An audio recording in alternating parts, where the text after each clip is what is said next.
Assalamualaikum warahmatullahi wabarakatuh.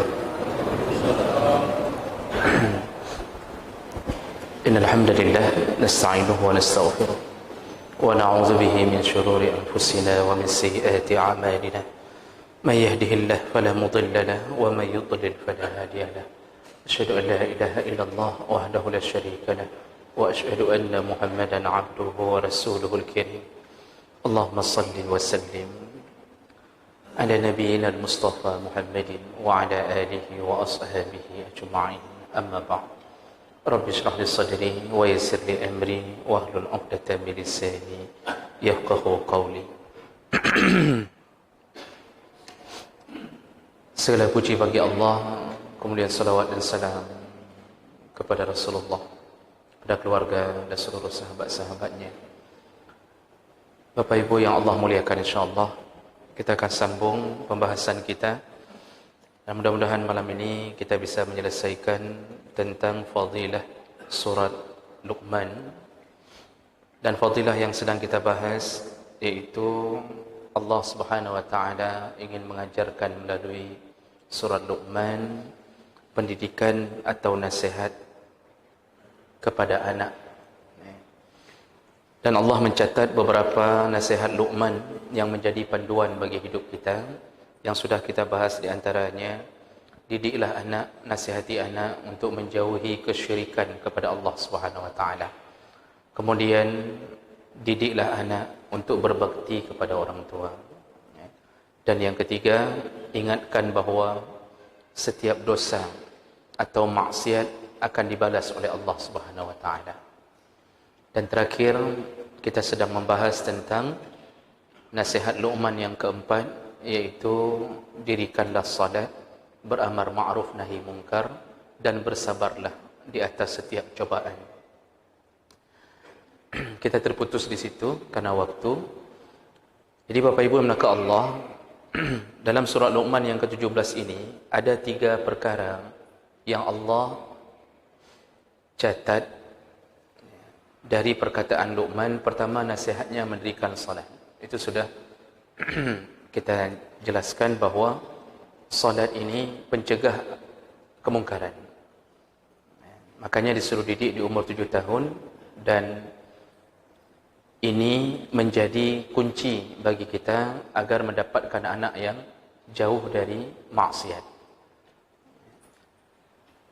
Karena kekuatan kita di saat mendidik itu tidak lepas daripada permohonan kita kepada Allah.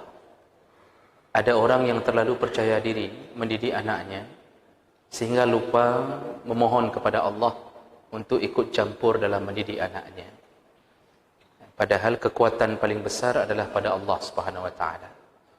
Maka jangan heran ada orang yang mendidik anak berbagai cara tapi tidak pernah berdoa kepada Allah. Ujung-ujungnya anaknya durhaka kepadanya. Nabi Ibrahim berdoa kepada Allah, Rabbi ja'alni muqimas salah wa min zurriyyati Rabbana wa taqabbal du'a. Ya Allah, jadikanlah aku orang yang salat. Lalu kemudian beliau menyambung, juga keturunanku ya Allah. Ya Allah, terimalah doa. Jadi simple, Nabi Ibrahim memohon kepada Allah agar dia istiqamah dalam salat dan agar keturunannya juga ikut salat. Jadi kalau Allah Subhanahu wa taala memakbulkan doa ini, apapun yang diusahakan oleh orang-orang yang menggoda atau makhluk syaitan yang menggoda, anak kita tetap dalam keadaan salat. Kalau sudah salat, maka kemungkaran jauh insya-Allah. Kenapa orang hari ini begitu mudahnya jatuh dalam kemungkaran? Karena rata-rata tidak salat. Ada yang salat tapi tidak masuk ruh salatnya sehingga tidak menyebabkan rasa takut berbuat maksiat.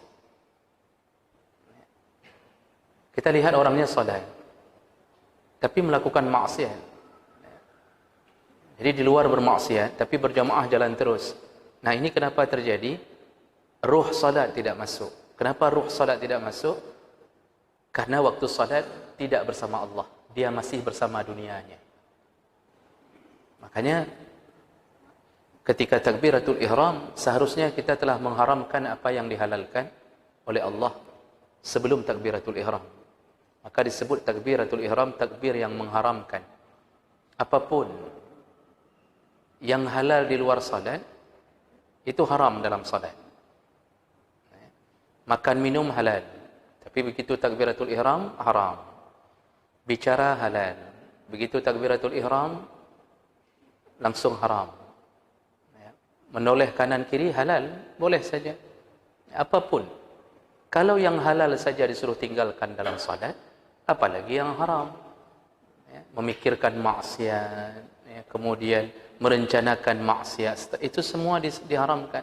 Makanya kenapa ada orang yang salatnya rajin tapi maksiatnya juga rajin, ruh salat tidak masuk karena dia masih bersama dunianya ketika salat. Ada nasihat para ulama, Bapak Ibu maka Allah, sebaiknya persiapkan untuk khusyuk.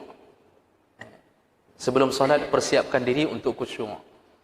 Jangan datang hanya sekedar takbir, tapi persiapkan diri untuk menghadap Allah. Berfikirlah, merenunglah agar salat kita bisa khusyuk. Dan caranya banyak diajarkan oleh para ulama dan itu sudah berulang-ulang kita bahas bersama. Di antaranya tanamkan sifat ihsan. Merasalah bahwa Allah sedang melihat walaupun kita tidak bisa melihat Allah. Jadi waktu kita salat, Allah sedang lihat kita. Lalu jangan salat dalam keadaan hati sedang terganggu, sedang marah. Itu jangan salat dalam keadaan itu. Maksudnya bukan jangan salat dulu, karena ada orang marahnya sampai 3 jam. Dari semenjak azan zuhur sampai azan asar. Lalu enggak salat-salat. Kenapa enggak salat? Saya masih marah. Kata ustaz, enggak usah salat dulu lagi marah. Ini nget ujung namanya. Bukan begitu maksudnya. Jangan marah ketika sudah mulai salat. Artinya hilangkan dulu amarah itu. Lupakan kekejaman isteri, lupakan bagaimana waktu ribut tadi dalam rumah, lupakan bagaimana pimpinan ngamuk-ngamuk, lupakan dulu sebentar, baru salat. Karena kalau tidak dilupakan, kita dalam salat merencanakan pembalasan dendam. Nyo habis sembahyang kutakar kaki. Kupabi hanali. Itu begitu kalau kita. Makanya enggak khusyuk. Tidak bisa khusyuk, Bapak Ibu maka Allah. Jangan salat dalam keadaan sedang sakit perut. Kalau buang hajat, buanglah lebih dahulu. Sakit kencing, buanglah lebih dahulu. Lebih bagus memikirkan salat dalam WC daripada memikirkan WC dalam salat. Nah, kemudian jangan salat dalam keadaan sedang lapar. Jadi maksudnya bukan tahan lapar. Makanlah dulu. Makanlah dulu sekedarnya saja agar tidak memikirkan. Nah, itu semua jalan-jalan, masih banyak nasihat lain. Pikirkan itu salat yang terakhir. Mungkin setelah itu kita tidak berjumpa lagi dengan asar. InsyaAllah kalau itu dijalankan, kita bertemu Allah, benar-benar bertemu Allah dalam pikiran, dalam renungan. Itu semua menyebabkan kita menjadi orang yang susah bermaksiat. Dijaga oleh salat, dijaga oleh salat. Bagaimana cara jaganya? Ada bisikan hati. Ketika ingin melakukan maksiat, ada bisikan hati. Kadang-kadang terbisik, untuk apa salat?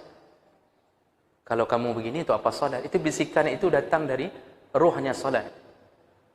Seperti bisikan kepada Nabi Yusuf ketika akan terjadinya perzinaan dengan Zalikha atau Zulaikha. Itu bisikan dari Allah Subhanahu Wa Taala. Nah, makanya Allah menyebutkan nasihat Luqman paling hebat kepada anaknya, disuruh jaga salat. Suruh jaga salat. Nabi Muhammad mengajarkan bukan hanya menjaga, biasakan salat dari umur 7 tahun. Kemudian wa'mur bil ma'ruf. Allah menyebutkan pekerjaan yang kedua, lakukanlah ma'ruf wanha 'anil munkar, dan cegahlah kemungkaran. Bapak Ibu maka Allah, ini juga inti daripada kebahagiaan dunia dan akhirat. Tidak boleh kita semuanya hanya berdiam diri melihat kemungkaran. Bahkan Nabi sampai menasihati di antara 2 kewajiban, yaitu antara jihad fi sabilillah di medan perang. Nabi Allah Subhanahu Wa Taala itu tetap menyuruh jangan semuanya berperang, tapi tuntutlah ilmu dan cegahlah amar ma'ruf nahi mungkar, buatlah amar ma'ruf nahi mungkar. Dalam surah Ali Imran disebutkan wal takum minkum ummatu yad'una ilal khair wa ya'muruna bil ma'ruf wa yanha 'anil munkar. Ya. Semoga kata Allah di antara kamu hendaknya ada yang mencegah melakukan amar ma'ruf dan nahi mungkar. Ada kata Allah, jangan sampai tidak ada. Ya. Maka kita perlu bersyukur dan berterima kasih kepada orang-orang yang berani melakukan amar ma'ruf nahi mungkar. Ya. Kalau tidak ada amar ma'ruf nahi mungkar, Allah marah. Karena Allah tidak menyuruh kita berhasil dalam amar ma'ruf nahi mungkar. Bisa jadi kemungkaran yang kita larang enggak pernah berhasil ditutup karena backingnya kuat sekali. Backingnya pejabat. Backing mungkin dari golongan-golongan orang yang tidak bisa tersentuh. Kita enggak berhasil untuk tutup tempat maksiat, dia enggak berhasil. Allah tidak lihat berhasil tidak berhasil. Yang Allah lihat, ada usaha engkau untuk mencegahnya? Ada usaha wali kota untuk membuat surat menutup ke tempat itu? Ada usaha sebahagian para pejabat untuk bicara tentang itu, bagaimana cara tutup? Kalau tidak satu pun bersuara, tidak ada lagi ustaz bersuara, tengku tidak bersuara, ulama-ulama diam, disitulah Allah akan menumpahkan kemarahannya kepada umat tersebut. Maka datanglah musibah. Datanglah musibah. Jadi ini kunci kita bahagia dunia akhirat. Amar ma'ruf nahi mungkar harus ada. Aneh sekali kalau ada orang yang hanya santai beribadah untuk dirinya sendiri, lalu mulutnya hanya diam ketika melihat kemungkaran di depan matanya. Ini tidak bisa membuat Allah meredam kemungkarannya. Makanya dalam surat Hud ayat 117 Allah Subhanahu wa taala menyebutkan wa ma kana rabbuka liyuhlikal qura bidzulmi wa ahluha muslihun. Allah tidak akan berikan musibah, bencana kepada satu kaum kalau di dalamnya masih ada golongan orang-orang muslihun. Jadi muslihun ini dari akar kata saluha yasluh, artinya baik. Orang-orang yang baik disebut salih. Salih. Tapi kalau sudah dipakai satu alif, aslaha yuslihu, itu bukan hanya baik, tapi memperbaiki. Jadi bahasa Arab satu huruf bertambah, satu makna bertambah. Kalau salih baik, kalau muslih orang yang bukan hanya baik, tapi dia memperbaiki. Siapakah yang membuat negara ini aman? Siapakah yang membuat Allah menahan kemurkaannya? Bukan orang salih, tapi muslih. Maka Allah tidak sebutkan bahawa bencana bisa tertunda gara-gara adanya orang saleh. Tapi Allah sebutkan bencana Allah akan lenyapkan, Allah tunda kalau ada muslih di antara kalian. Apa bedanya saleh dengan muslih? Saleh hanya baik untuk diri sendiri. Datang berjamaah subuh, datang zuhur, datang, Masya Allah, wuduk bagus, salat bagus, semuanya bagus. Puasa Senin Khamis kita buka puasa, kemudian kita pulang kembali, nanti malam salat tahajud, saleh. Itu saleh. Tapi anaknya pacaran dia tidak marah. Isterinya di depan rumah siram janda bolong dalam keadaan tidak pakai jilbab, dia tidak marah. Jadi tidak marah, jadi santai saja. Padahal orangnya saleh. Maka Allah tetap murka, walaupun tidak murka pada orang saleh ini. Jadi yang Allah sukai, yang Allah cintai, yang Allah akan menahan kemurkaannya kepada levelnya muslih. Selain saleh, dia berani mencegah orang lain untuk tidak berbuat maksiat. Dia berani mengajak orang lain. Jadi dia berani tahan paling kurang qu anfusakum wa ahlikum nara. Jaga dirimu dan keluargamu dulu. Dirimu dan keluargamu, itu paling kurang standar kita menjadi muslih. Jadi Bapak Ibu maka Allah, orang-orang yang hari ini vokal, nampaknya vokal, dia melarang ini. Kadang-kadang ada orang yang bicaranya lembut, tapi tidak tahu target apa yang mau diperbaiki dari kota ini. Ada orang kasar bicaranya, di atas mimbar terkesan vokal, agak keras, tapi dia langsung ke sesuai target. Ini maksiat, ini maksiat. Dia berani katakan bahawa permainan game judi yang sekarang itu, apa namanya itu, seraket, apa namanya itu? Skater, Masya Allah. Ini karena maklumlah nggak pernah main, Pak. Saya cuma mencari informasi saja. Saya dengar bisa dapat 2M, 3M, dan mengeluarkan uang membeli. Itu harus berani orang untuk mencegahnya. Harus berani. Ini Masya Allah bagaimana seorang ayah yang saleh membiarkan anaknya bermain skater itu. Entah betul namanya skater tadi. Bermain itu Masya Allah. Dia habiskan uang untuk membeli ship. Ini judi, tok-tok judi. Tapi dia biarkan. Makanya Allah tidak akan mencabut semua bencana kita selama masih ada maksiat di antara kita. Maka berulang-ulang kita katakan jauhkan diri dari maksiat yang kira-kira menyebabkan Allah marah. Bapak Ibu melaka Allah, ini kunci bahagia. Maka harus ada amar ma'ruf nahi munkar. Dan yang ketiga kata Allah, wasbir ala ma asabak. Nasihat Luqman, bersabarlah nak kalau sesuatu menimpamu. Maksudnya apa? Kalau sudah berani melangkah yang kedua, pertama suruh salat.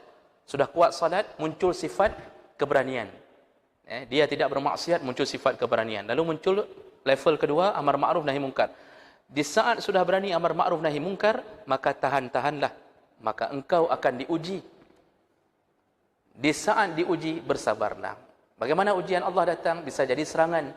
Datang serangan. Ada orang sudah melalui WA, menyakiti melalui WA. Ada yang ngancam. Ada yang sudah siap-siap untuk membunuh imam salat, membunuh khatib. Kemudian ditusuk sana, ditusuk sini. Bersiap-siaplah, kata Allah. Nah, kata Luqman, bersabarlah.